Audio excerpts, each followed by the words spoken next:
Hi, my name is Che Lopez. I am a teacher, I am an artist, and I'm a local U.S. boxing coach. I'm here to introduce to you Daniel Smith's new watercolor sticks.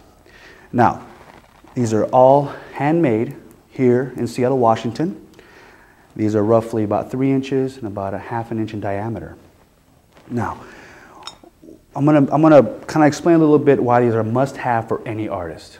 Now, the biggest difference is you've seen other like colored pencils, which are binded to make a little bit harder inside of the actual pencil itself, so they don't melt as nicely on the paper.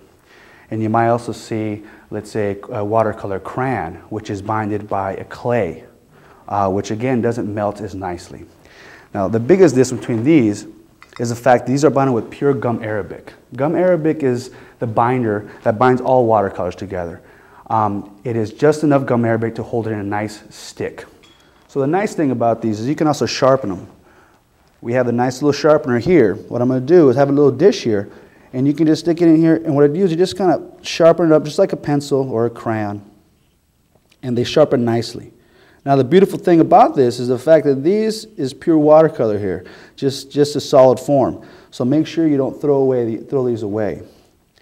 And the best thing about these is if right now in my hand I'm holding a Hansa Yellow Medium, and if you have that in your palette, just put it right back in your palette. There's no need to throw these away.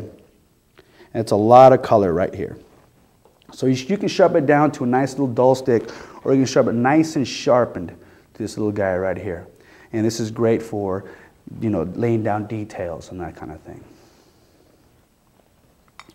So again, I have my little shavings here. Put them right in your palette and you're ready to go. Daniel Smith has 12 colors so far. There's a variety of different shades, a lot of warms, a lot of cools, and you can definitely mix a lot of different nice flesh tones with them. And it's great for, let's say, plein air artists who like to just have a stick in their hand or something in their hand where they can use, put them in their bag anytime. If you put them in your car, you can stop somewhere if you see a nice scene paint. So that's the versatility of these guys versus carrying a big palette around or a small palette. As you can tell, you can also hold 2 or 3 in your hand. So they're small enough where you can hold them in your hand and actually paint from the actual stick themselves. And what I'm going to do today is demonstrate a little bit on different techniques you can use using the sticks. You can either draw with them, you can paint directly on it, you can have the paper wet, you can have the paper dry, you can dip the stick in the water and paint with it, or you can just use it directly with the wet brush, just grab paint right off it.